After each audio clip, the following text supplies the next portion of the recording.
बुरी संगत उस कोयले की तरह होती है, गर्म हो तो जलाती है, ठंडी हो तो काला कर देती है।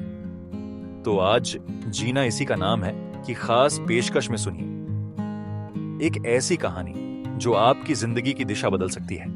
संगति बदलेगी, जिंदगी बदलेगी। आगे बढ़ने से पहले अगर आपने अभी तक चैनल सब्सक्राइब नहीं किया है तो अभी कर लीजिए, क्योंकि आपका एक क्लिक हमें और बेहतरीन कंटेंट बनाने के लिए मोटिवेट करता है।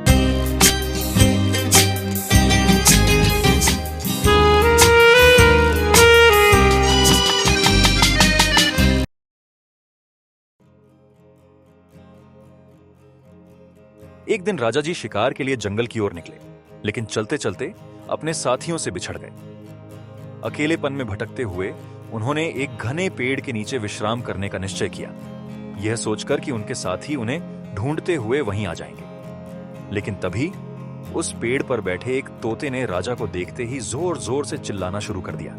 आ जाओ, आ जाओ, राजा आया है, राजा के पास बहुत सारा धन है, लूट लो, लूट लो। राजा यह सुनकर हैरान रह गए। एक छोटा सा तोता, लेकिन शब्दों में डकैती और चालाकी झलक रही थी। तभी अचानक तोते की आवाज सुनकर कई डाकू आ गए और राजा की ओर दौड़ पड़े। राजा भी जान बचाने के लिए दौड़े और भागते भागते एक और बड़े पेड़ के नीचे जाकर छुप गए। उस पेड़ पर भी एक तोता बैठा था, लेकिन जैसे ही उसने राजा को देखा, वह स्नेह भरे स्वर में बोला, स्वागत है महाराज, कृपया आगे आइए।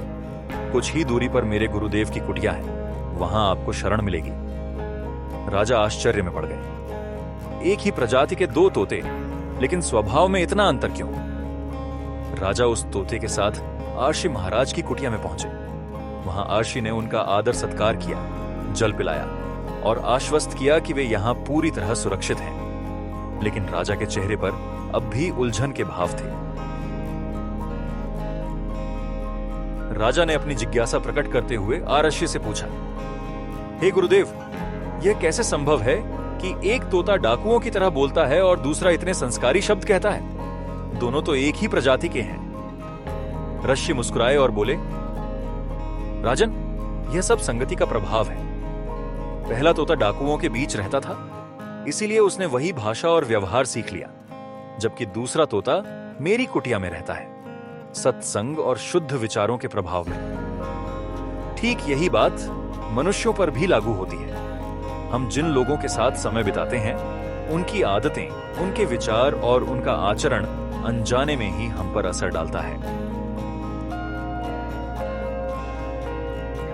अच्छी संगति अच्छे विचार और सफलता की ओर ले जाती है। बुरी संगति धीरे धीरे हमें गलत राह पर धकेल सकती है।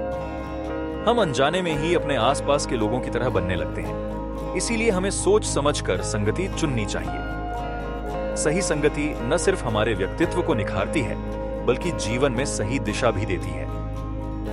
तो क्यों ना ऐसे ही लोगों से दोस्ती करें जिनके जैसा हम वाकई में बनना चाहते हैं। इसीलिए तो हम कहते हैं, जो तुम्हें रोक सके वो बाधाएं भी तुम्हारी होंगी, और जो तुम्हें तुम्हारी मंजिल तक पहुंचाए वो फैसले भी तुम्हारे ही होंगे। जय हिंद, वंदे मातरम।